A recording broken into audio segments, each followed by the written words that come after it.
What's up, everybody? My name's Chance, and today we're going to be diving into an Omnath deck post-Euro ban, and I gotta say, it doesn't feel like this deck took too much of it. As a matter of fact, having the relief of not having to play Euro allows us to do some pretty crazy stuff, right? Because not only does it free up those 4 card slots, it frees up the 3 mana drop slot, right? Which then it ends up evolving your entire deck. So without further ado, we're gonna dive into this all new Omnath deck that is absolutely fucking amazing, right? So hopping into our lower end here, and you'll notice we're playing an adventure deck, but it's not teamer. Now we do have red men in here, obviously, because we have Omnath, but it's not teamer based, it's bot based. And you're saying, Chance, why in the hell are you basing your Omnath deck on bot instead of teamer, right? Teamer has all this blah blah blah. Shepherd of the Flock is a really good card.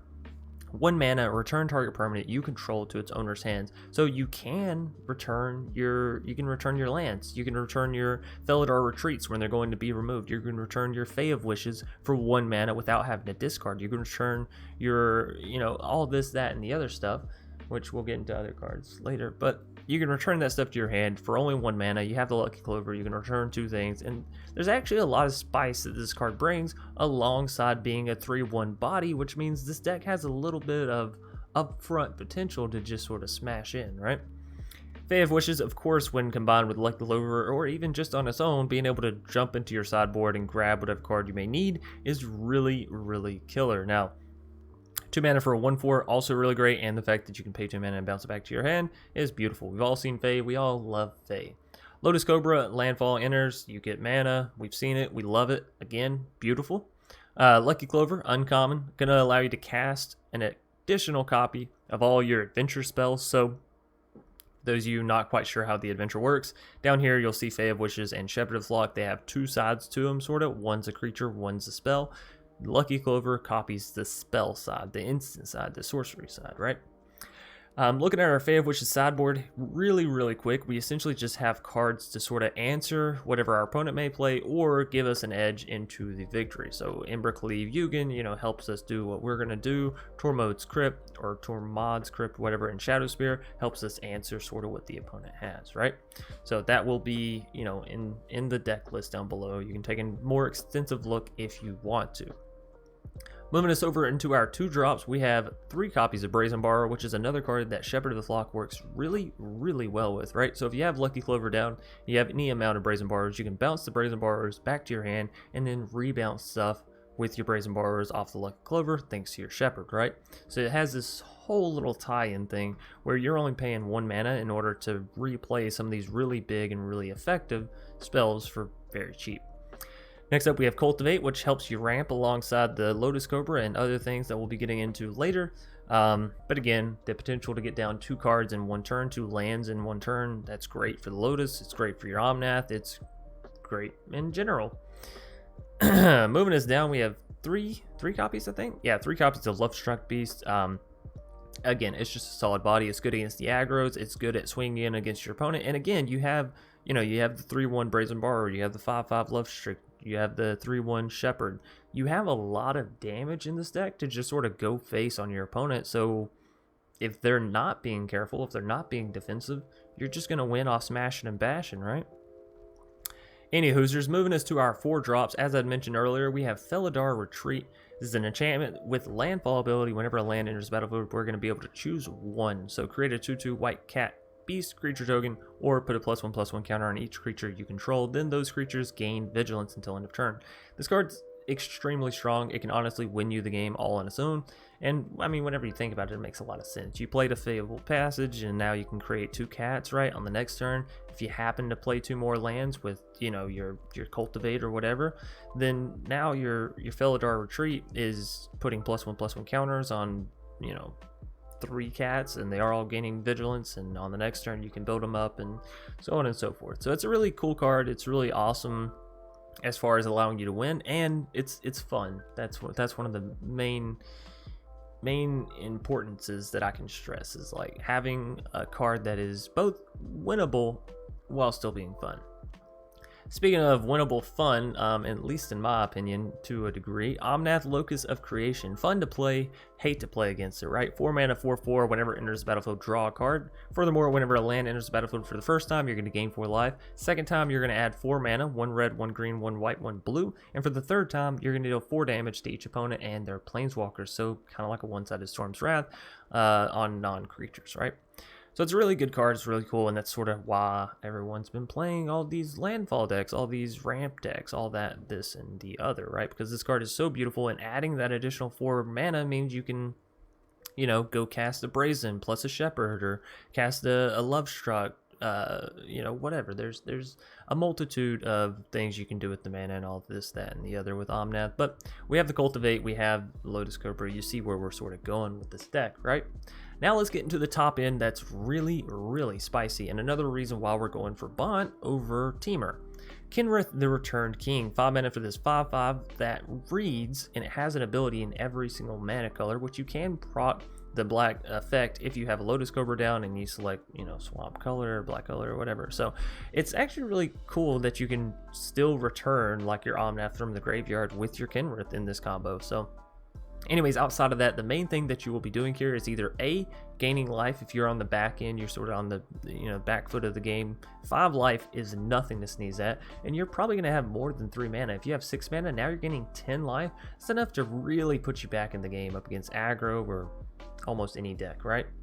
But what you're, for the most part, going to be using is that 1 red mana, all creatures gain trample and haste until end of turn. So what it allows you to do is those kitty cats that you have enter with Felidar, you can now give trample and haste to. That Terror of the Peaks, trample and haste to. Omnath, trample and haste to. All this kind of stuff. And it essentially allows you to win in 1 turn. Y'all remember Fires of Invention, right? The meta we're in now, while it's not Fires of Invention, right? It's not like, oh, you can cast whatever card as long as you have that many lands down.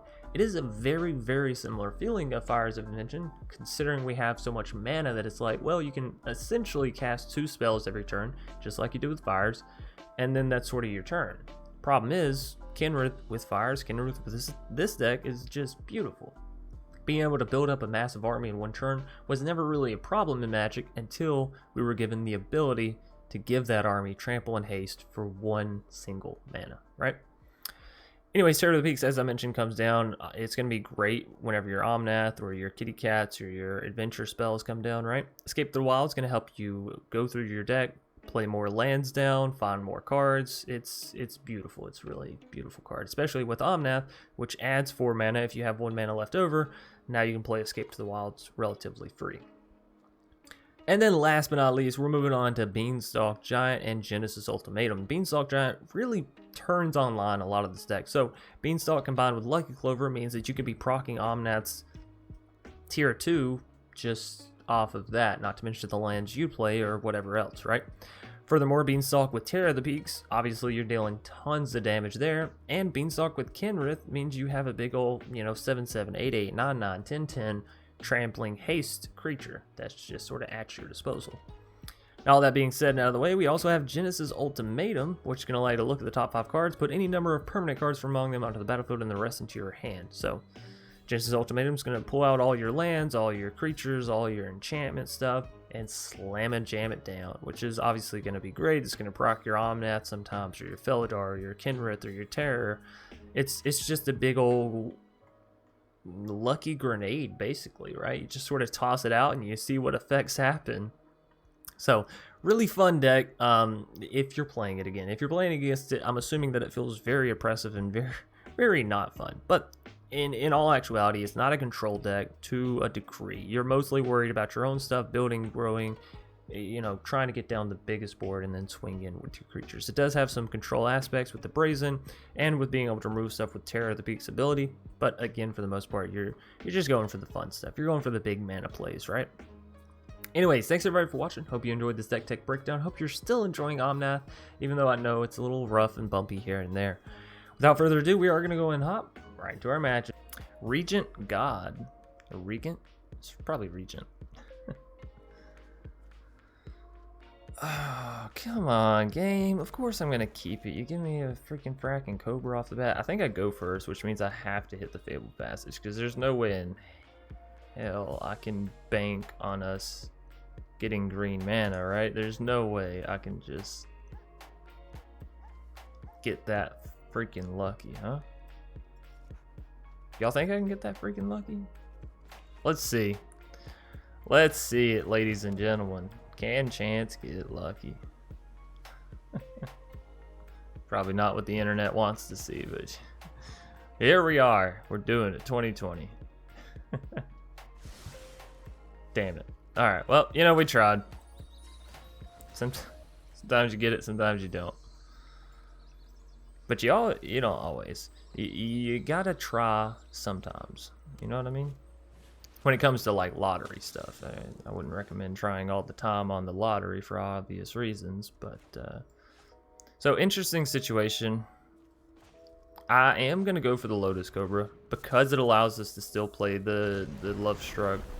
Oh, I'm glad I clicked green there. I was actually trying to play my Love Struck and I clicked, so that's good.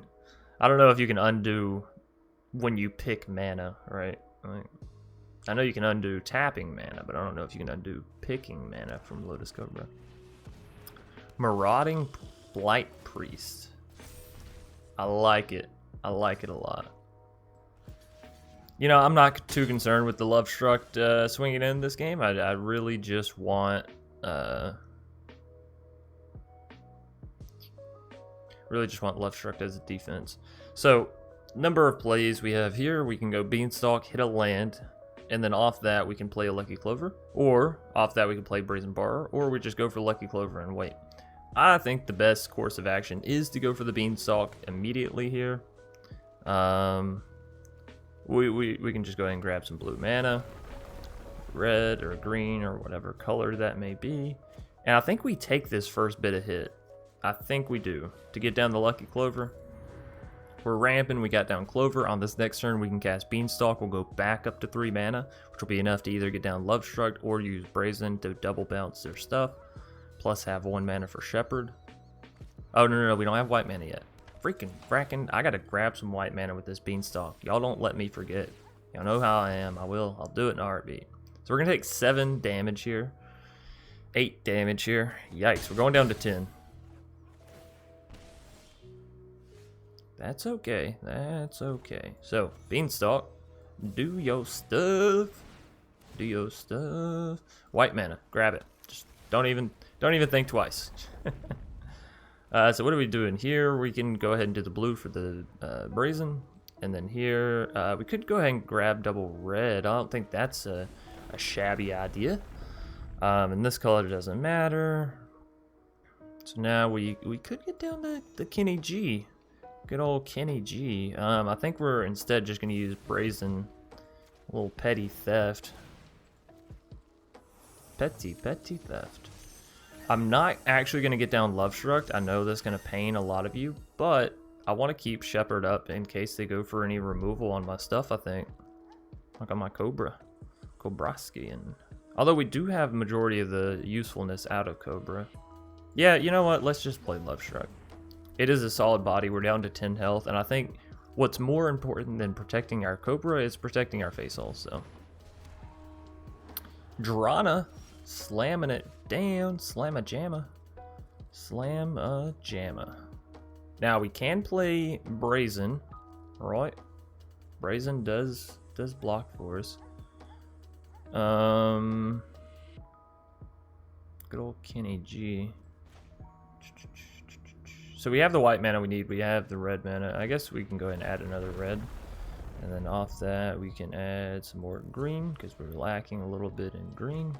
If I play Kenny, we have 3 mana left over that allows us to either gain 5 life. Oh, no. All right, well, let's see here. Can I? You can't undo the Cobra mana. Can't undo the Cobra mana. All right, so can't gain 5 life. We could give trample or +1/+1 counter. I don't think that's necessarily worth it. I could use Shepherd of the Flock here and replay the Plains down and then play Kenrith off that, right? Or maybe I can't because I already played a land. Right. You're not big enough. You're not really scary enough. You know what I mean? Yeah, oh, you know what? This is what we do. this.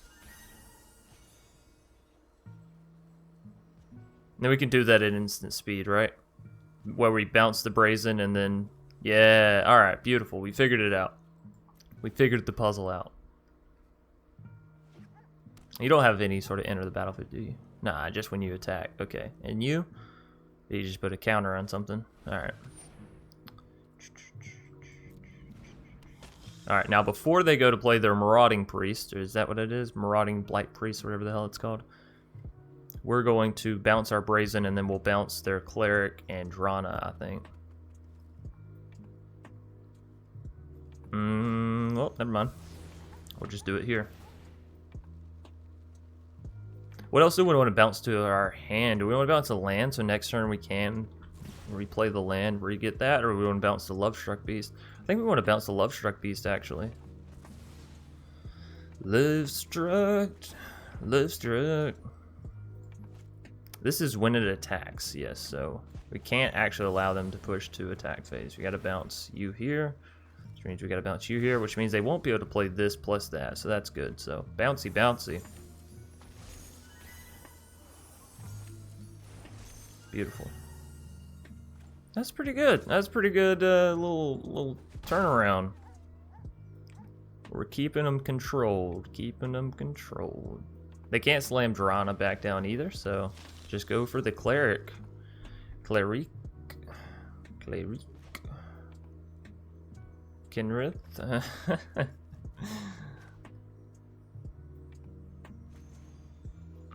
Taps out both my reds and the green. That's fine.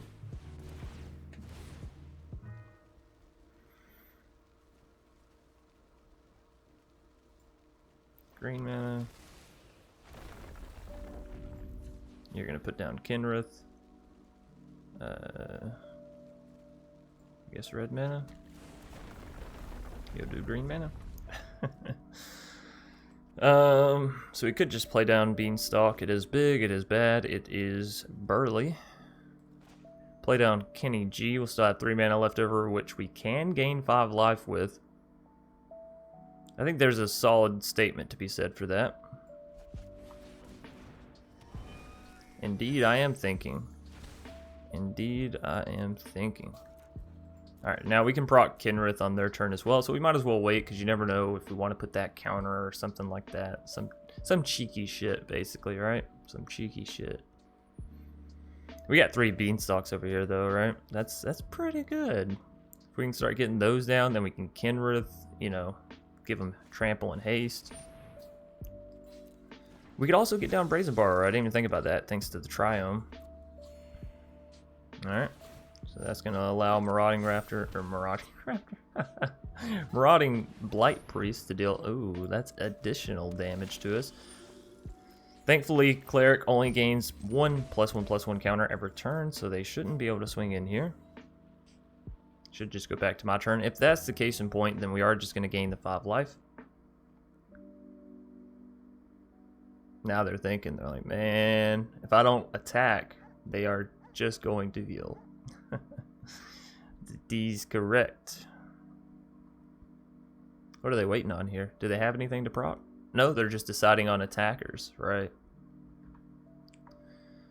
Alright, well you take your time. You figure out the board. If you need to attack, then you attack. If not, don't worry about it. How much mana do we have?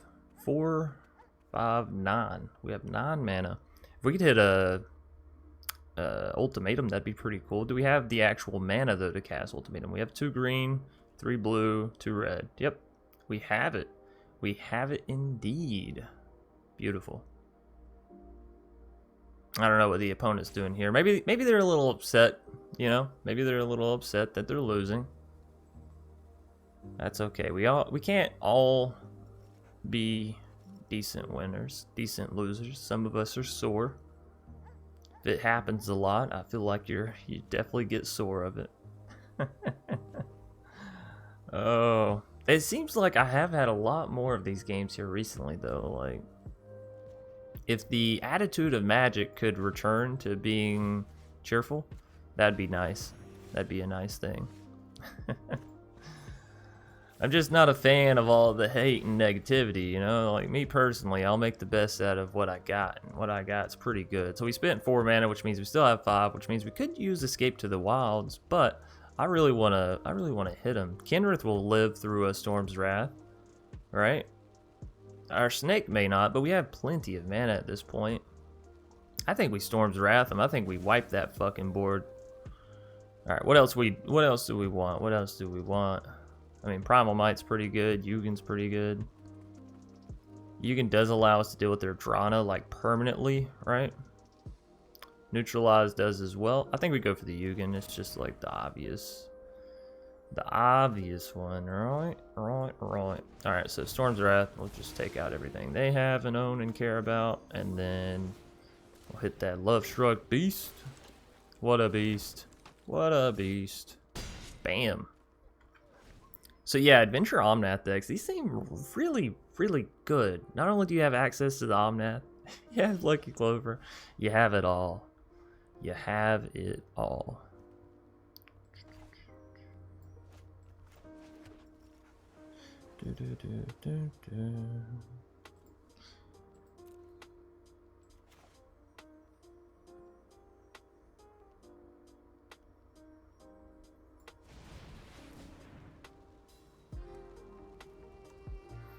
Alright, so they're going to be looking to remove our stuff here. We're going to be looking to not allow them to remove our stuff, basically. Oh, shit. Force a habit. Force a habit. I'm going to have some people commenting. Chance, you could have played Shepherd's Flock. That would have been 3 extra damage and left them at 3 life. I'm sorry. I am sorry. Looks like the opponent's pretty much done with the game anyways, though. We are just going to go for the Swing-a-Rooski. Swing-a-Roo. There we go. Why didn't they just concede, though? If they were like, okay, I'm done with the game. Nora Kuma. Yeah, we're going to keep this hand. We got the Brazen and the Fae and the Terror. Terror. That's terrible. Absolutely terrible.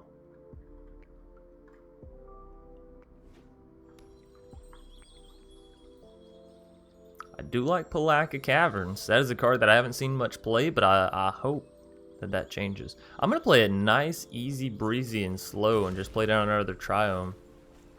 You know, we're in no rush. Not yet, right now. This is the kind of deck where you can sit back, sip on a nice cup of tea, maybe watch some TV and just sort of play Magic casually. This is the kind of deck you play on an off day and you just grind rank all day. You binge watch Netflix and you just play your borrowers all day long.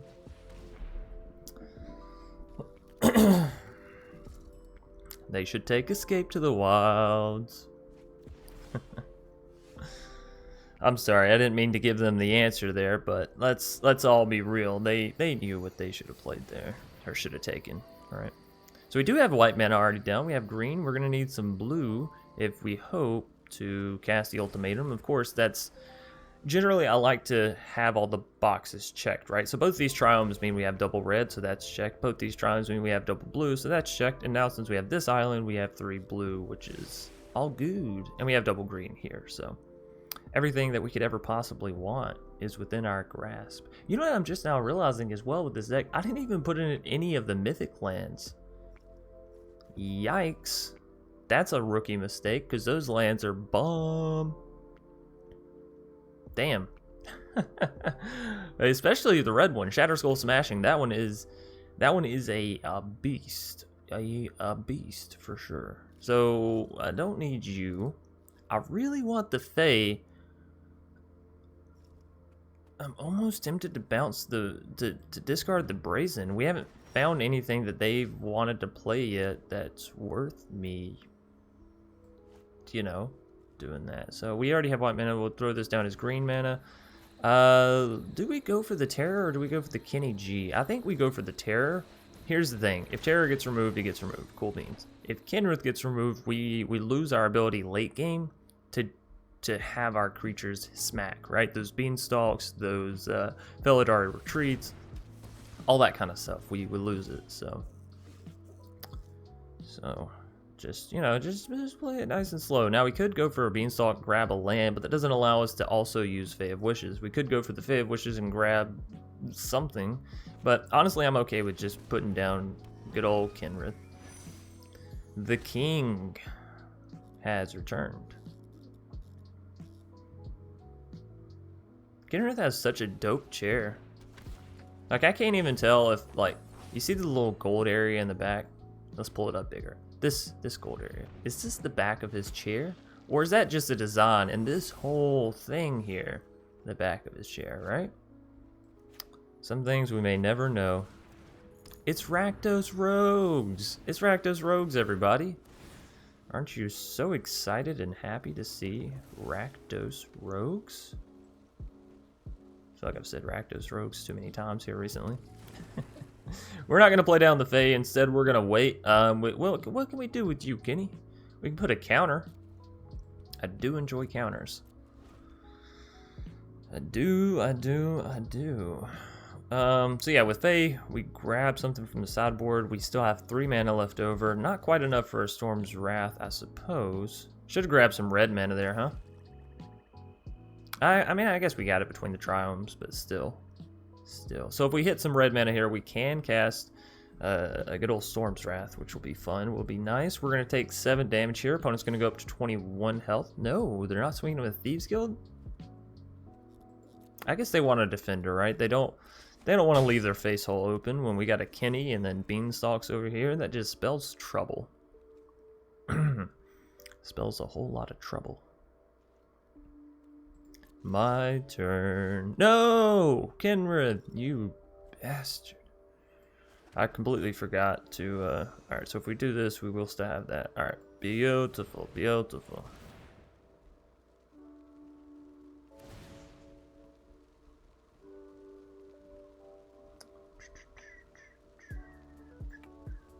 Alright, give me that Storm's Wrath, baby. And then what else do we want? We're at 4, we're at 8 mana, so that is enough for a Yugen.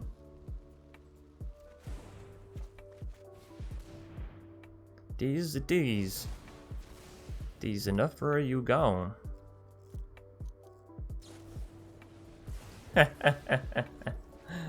Nice. Really take advantage of that. Norakuma, they're scooping it out, and we're Jambalaya instead of Jambalaya. I like it. I like it. I don't love this hand, but we do have the Lucky Clover. With Fable, we can grab blue mana. It's just not a very strong, rampy hand, you know what I mean? Alright, so with this, we just put back Genesis. As much as I want to keep Genesis, it is the put back card here. D's. So opponent's probably playing Is It. I rarely ever see a crash through in a non-Is It deck, right? And there we go. So what do y'all think? They play counter magic? They probably play counter magic, don't they? Or removal, something. Okay, so for the time being, let's just play down our regular island until we know. I do want the Cobra to live. I don't have much faith that it will. But you gotta try. We could have also went for the Lucky Clover, I suppose, and went for the Beanstalk on the following turn, but Clover hits the board. Clover? Cobra. Too many C words. Clover, Cobra, Comnath. God, I hate that fucking card. Oh my goodness, I hate this one. This card is so brutal. It exiles your shit, it's instant speed, it does so much damage in the right decks. It's a beating, I tell you. It's a beating and a half.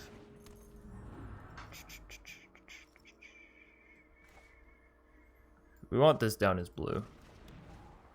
We have another red source here if we absolutely need it. We have red here if we need it. Riddle form. Riddle me this. Riddle me this. Does your riddle form stop a Beanstalk? Okie dokie. So let's grab. I want to grab 1 blue for the Brazen. That also gives us 3 blue for the what's it called. I want to grab some green. We're running a little low on green, I think. We can go ahead and play this down as red. Do I want to go ahead and Beanstalk again? I mean, why the hell not, right? So more blue. We have the double red. Let's grab some more green. Ah, shit, we need white mana. Chance, what are you doing? What are you freaking fracking doing, man? You just looked through all your deck and didn't grab any white mana. Oh no. I'm about to draw into Omnath and immediately regret my decisions. It's fine, it's fine, it's... Bruh. Oh, I literally can't like set this shit up. It's just my luck, ladies and gentlemen. It's just okay, sure. I mean, I'll take the free victory. I will take the free victory. I was playing a little Garbaggio that game anyway.